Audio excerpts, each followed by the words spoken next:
Hola mis amores, buenas tardes, ¿cómo están? Hoy vamos a trabajar con la vía pública. Este tema, aunque nos pueda parecer muy sencillo, es completamente imprescindible para el ser humano porque evidentemente nos movemos a través de ella en toda nuestra cotidianidad. Vamos a ver qué tal.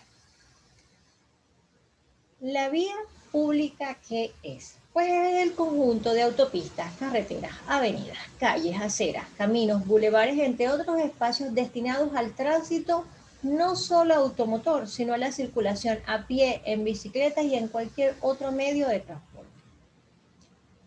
La vía pública está formada por el conjunto de redes viales que comunican una ciudad con otra. También unen las ciudades con las zonas rurales y las vías públicas permiten comunicar los espacios en los que nos desenvolvemos a diario, las casas, los edificios, los parques, cualquiera de estos espacios.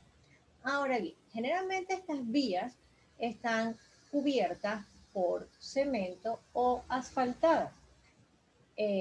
Las vías públicas se pavimentan. Ese es el verbo que se utiliza. Y se llama pavimento al conjunto de capas del material que haya sido seleccionado que reciben en forma directa las cargas del tránsito y las transmiten a los estratos inferiores en forma disipada, proporcionando una superficie de rodamiento la cual permite funcionar eficientemente.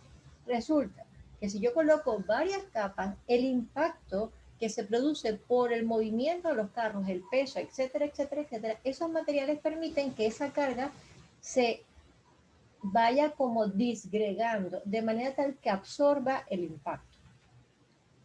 Y es muy importante, evidentemente. ¿A quiénes conseguimos en la vía pública?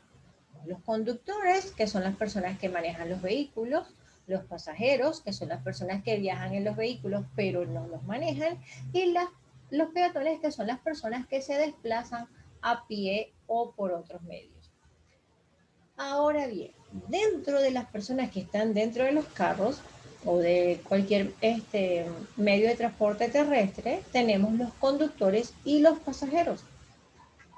Los conductores es necesario que cumplan con las siguientes pautas: respetar las señales de tránsito, tener la documentación vigente, no consumir bebidas alcohólicas y mantener el vehículo en buen estado. Esto que dice tener la documentación vigente hace referencia a que un conductor debe tener una serie de documentos que le exige el Estado, desde su licencia de conducir, un certificado de salud, o sea, una cantidad de datos que digan que es una persona que está capacitada y preparada para manejarse en un espacio público empleando un vehículo. Los pasajeros deben ir bien sentados, usar el cinturón de seguridad y evitar distraer al conductor. Es muy común cuando hacemos una ruta larga en familia que el copiloto, la persona que va al lado del conductor, le mantenga alerta, comparta con él información, de manera tal que la persona se mantenga pendiente de la vía sin que sea un elemento distractor. Ahora bien, estos son los que van en los carros. Los que vamos a pie se llaman peatones y también tienen sus normas. Entre esos están respetar todas las señalizaciones para cruzar las calles y las avenidas. Y también necesitan abordar el transporte público en las paradas indicadas. Es una norma, es el deber ser que el transporte público se detenga en lugares específicos, y eso lo debe entender tanto la persona que utiliza el servicio como quien lo provee. La vialidad y el tránsito. La viabilidad y el tránsito tienen características propias dependiendo del lugar al que se haga referencia. Puede ser en zonas rurales o en zonas urbanas. Antes de pasar a las zonas rurales y urbanas, vamos a ver los elementos de la vía pública. Aquí lo pueden ver de una manera clara y sencilla. Generalmente las vías tienen más de un carril, que es el espacio por el cual circulan los automóviles, en un sentido o en otro. La calzada es el espacio que hay entre ambos extremos. Y el arcén es el espacio donde los carros se orillan. Si una persona tiene una emergencia, si debe detenerse por algo o para atender el teléfono o buscar algo en la maleta, debe orillarse como le decimos en Venezuela. Ese orillarse significa apartar el carro del carril por el que va circulando y colocarse a un lado para no interrumpir el flujo vehicular mientras hace lo que necesita hacer. Ahora sí, volviendo a las zonas urbanas y rurales. Aquí podemos ver, estas son las zonas rurales que evidentemente se caracterizan porque casi no hay ninguna casa, hay muchísimas zonas verdes, fíjense que hay muy pocas vías porque todas estas divisiones son de cultivos. En cambio, en las zonas urbanas podemos ver que hay una gran cantidad de casas, unas muy pegaditas de otras, una cantidad de avenidas que circulan entre ellas y una aglomeración de viviendas y por ende de personas. Aquí podemos ver las características propias de la zona urbana y de la zona rural. En el caso de la vialidad, hay un mayor tránsito automotor, mayor tráfico, en muchas vías pavimentadas y hay mayor cantidad de señalizaciones.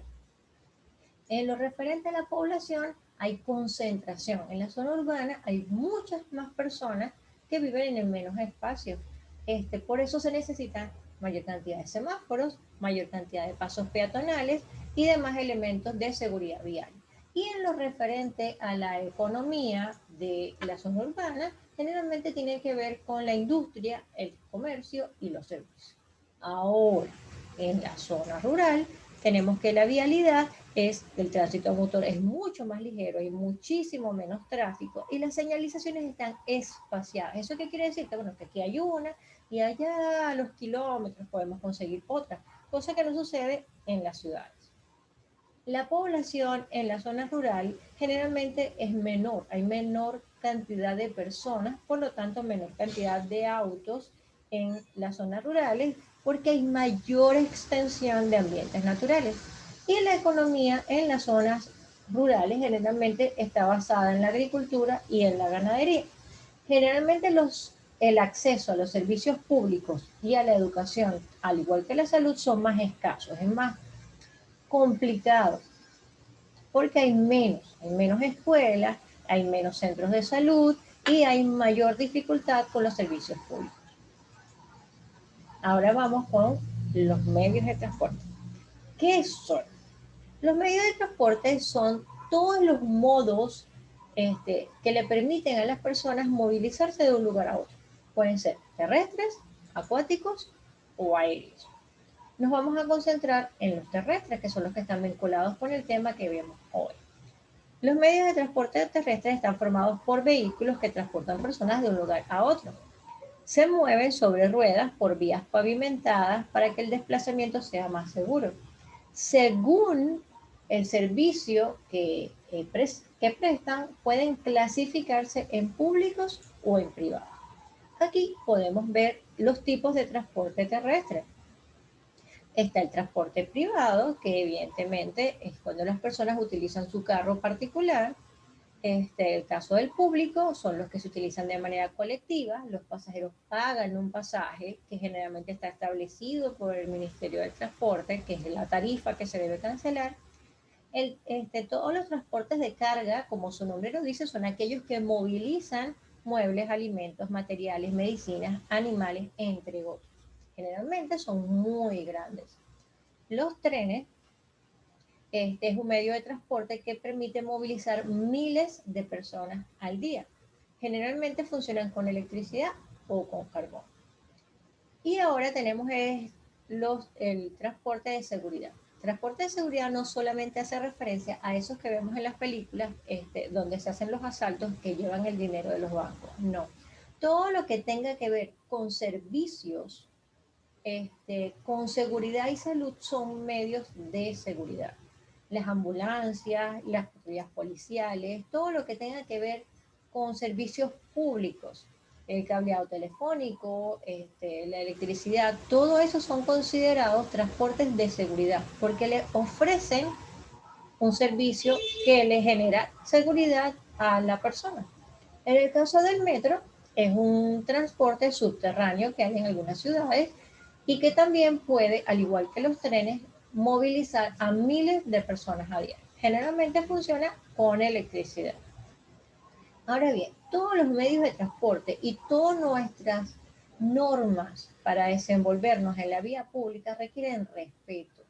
La sana convivencia requiere que seamos respetuosos del espacio público, de las vías y de los medios de transporte. En el caso del transporte público es muy importante. ¿Por qué? Porque es un bien común. Que yo respete el no comer en un lugar donde no debo comer, que yo cuide los asientos, que yo no ensucie, que yo pida la palabra con antelación, todo ese tipo de cosas nos hace mejores ciudadanos. Entonces es muy importante que a nivel general respetemos todo lo que tenga que ver con la vía pública. Ahora bien, no siempre las vías públicas y los medios de transporte son como los conocemos hoy. Resulta que a través de los años los modelos, los materiales han ido cambiando, se han ido adaptando a las necesidades del ser humano. Pero siempre es bueno conocer un poquito de eso, porque además nosotros seremos el pasado del futuro. O sea, cuando ustedes ya sean grandes, tengan hijos y a su vez nietos, ustedes le van a poder contar de cómo eran las vías públicas y el transporte en su época, que ahora nos parece muy moderno. ¿Cómo le sucedía a las personas hasta hace unos años? Con lo que vamos a ver ahorita. Resulta que en Caracas había tranvías y también había un tren, más de uno de hecho. Veamos. El tranvía en Caracas circulaba desde 1906. Estamos hablando del principio del siglo XX. Y pueden ver los diferentes modelos. Generalmente llevaban aquí en la parte superior el lugar hacia donde se dirigían, porque resulta que en Caracas había muchísimas rutas. Todavía en algunos lugares se pueden ver los restos de las vías de los tranvías por las cuales circulaban. Es una verdadera lástima que no se haya conservado este medio de transporte, porque además hay muchas ciudades del mundo que utilizan todavía tranvías e incluso tranvías de este tipo. Son atracciones turísticas para las personas que vienen de otros lugares, puedan recorrer la ciudad de una manera distinta. Que ustedes puedan ver la forma de vestirse de las personas en esa época o cómo podían facilitarse la vida a través del tranvía es realmente impresionante. Fíjense, por ejemplo, en esta imagen de 1910 aproximadamente, se podía ver en cualquier parte de Caracas la combinación entre el movilizarse a través de caballos, como en el caso de esto que están aquí esperando, y el tranvía. Y fíjense que existe ya la figura de la persona que le está dirigiendo el tránsito, que le está diciendo quién puede circular y quién no, para que se respeten las normas de la vía pública. Resulta, como les comentaba, que no solamente teníamos tranvía, también teníamos un tren que hacía un recorrido de Caracas a La Guaira. Bueno, había otro tren que venía de Los Teques, que las ruinas de ese tren todavía se pueden conocer, se llama el tren El Encanto y es un recorrido bastante bonito. Pero bueno, es sorprendente si ustedes ven todo lo que el hombre fue capaz de hacer para movilizar a las personas a través de la montaña para hacer el recorrido desde Caracas hasta La Guaira y viceversa. Este recorrido tardaba 2 horas y gracias a la existencia del tren se redujo a 75 minutos. De hecho, como pueden ver en esta foto, esta locomotora lo que hace es arrastrar el tren de carga. O sea, lo que trae acá, perdón, no son personas como en este caso, o como en este caso, sino simplemente son materiales. Son cosas que son sumamente valiosas conocer, porque hemos tenido muchísimas cosas que forman parte de nuestra historia. Y gracias a esa historia somos lo que somos hoy y podemos hacerlo cada día mejor. Así que confío en ustedes, espero que hayan entendido el tema, que les haya gustado y nos vemos la semana próxima.